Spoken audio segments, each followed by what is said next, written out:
రేపు కూడా హ్యాపీగా ఉండాలంటే మనీ సేవింగ్స్ తప్పదు. రేపు మనం ఉంటామో ఉండమో ఖచ్చితంగా చెప్పలేం. ఈరోజు ఈ క్షణమే సత్యం. భవిష్యత్తు కోసం ఈరోజు ఖర్చులకి కక్కుర్తిపడి పిసినారిగా ఉండటం ఎందుకని ఆలోచిస్తాం.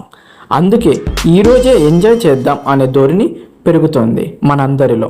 నిజమే, ఎప్పుడో ఉపయోగపడాలని ఈరోజు కోరికల్ని చంపుకోవటం తెలివైన పని కాదు.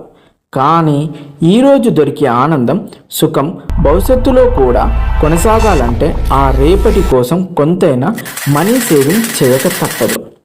చాలామంది చిన్న పిల్లలు చదువుకోవడం కంటే కార్టూన్స్ చూడడానికి, ఆటలు ఆడడానికి ఎక్కువ ఇంట్రెస్ట్ చూపిస్తారు. ఇప్పుడు చదువుకుంటే జీవితాంతం సుఖపడవచ్చు, చాలా డబ్బులు సంపాదించవచ్చు, కార్లలో తిరగొచ్చు అని పిల్లలకి పాఠాలు చెప్పి బాగా చదువుకోమని చెప్తాం. పెద్దవాళ్ళమైన మనం కూడా ఖర్చు, పొదుపు విషయాల్లో చాలాసార్లు పిల్లల్లాగానే ప్రవర్తిస్తుంటాం. మన ఆదాయాన్ని ఇప్పటి ఆనందానికి, ఖర్చులకి కేటాయించి తాత్కాలికంగా తృప్తి చెందుతూ ఉంటాం.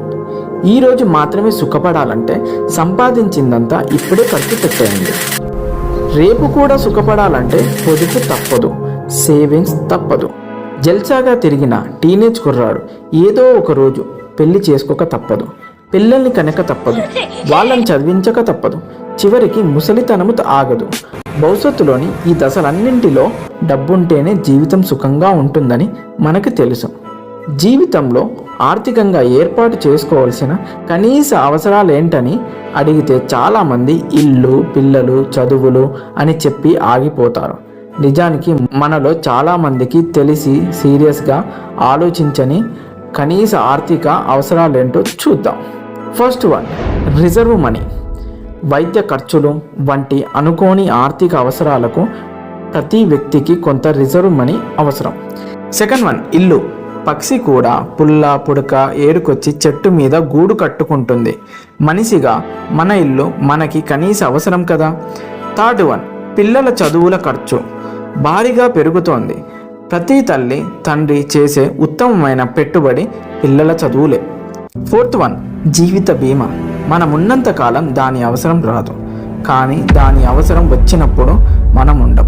కాబట్టి దాని గురించి ఇప్పుడే ఆలోచించాలి. మనం సంపాదించే దానిలో చాలా భాగం మన కుటుంబం కోసమే ఖర్చు పెడతాం. మనకంటే మన పిల్లల్ని ఎక్కువ ప్రేమించే వాళ్ళం.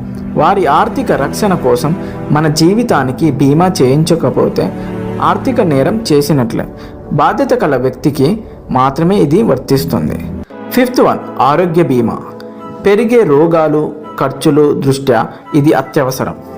Sixth one, pension. ఓపిక ఉన్నంత వరకే పనిచేసి సంపాదించగలం.